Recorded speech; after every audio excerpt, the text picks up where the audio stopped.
okay?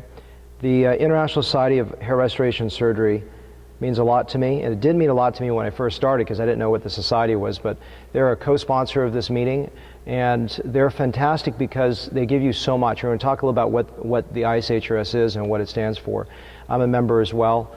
Dr. Farjo's a member, Amina's a member, all the faculty are members here.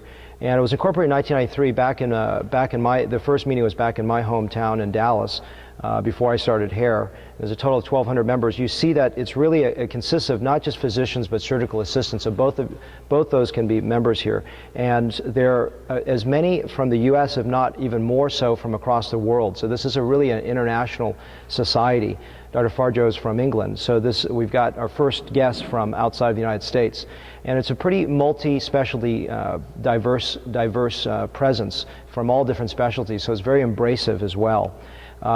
It really does focus on education. I think this course is part of that mission to make sure that we are there to help with your guys practicing safe surgery. I mean, I think it's so important that obviously you can't learn everything in a weekend, but it's so important that you really become safe surgeons. And it's also about really making sure that the public is aware that it's changed. Those plugs that we hear about in the past is no longer present. Now, bad work still exists, even if plugs are gone. And so our goal is, even though you're not going to be learning how to do plugs, which are the bad stuff, you still can make very unattractive, unnatural hairlines that don't age well and have problems. So public awareness about safety and about where we are today is important, and following that code of ethics and core competencies to get there is important.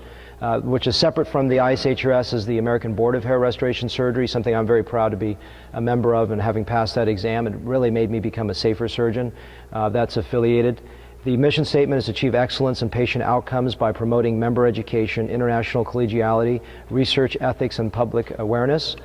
So there is a CME program, so at their annual meetings you get CME credit for that, and you get so much information from these annual meetings. And if you think that I'm not getting much and it's only for beginners, it's absolutely not. I get so much information. I took home a ton of pearls, some of which I'll be actually sharing at this meeting from the Bahamas meeting we just had a couple weeks ago, and it was tremendous. There's an Orlando live surgery workshop where you're going to be able to see live surgeries going on in multiple rooms, and that's going to be in the springtime, which is amazing. I know there's FUE courses that are run in Denver and elsewhere. There's a lot of educational materials that are present that you can get. The DVD series I used to learn just when I was studying for my hair boards, and there's a fellowship training program. I don't know if you guys are aware of that, but you can apply to be selected to be a fellow for a year and train as well.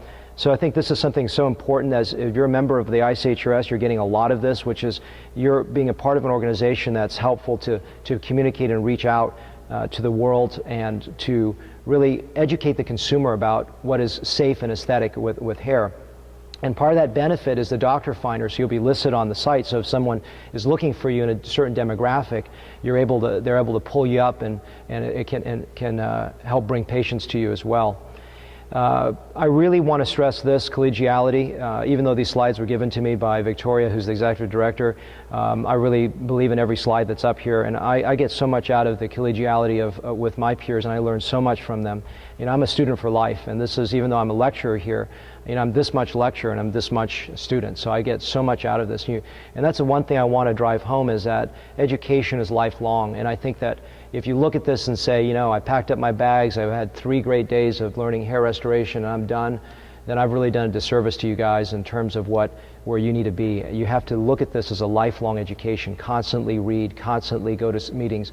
You know, and I'm not trying to plug this meeting again, but come back again. You're going to learn something different. You know, I run a small course in Atlanta in the springtime with a small hands-on. It's a fraction of what this is, but you get your hands wet again, and so you get to learn something. And I think that's so important to be bright-eyed and bushy-tailed. I like the saying, when you're green, you're growing; when you're ripe, you're rotting, and that's really important. So.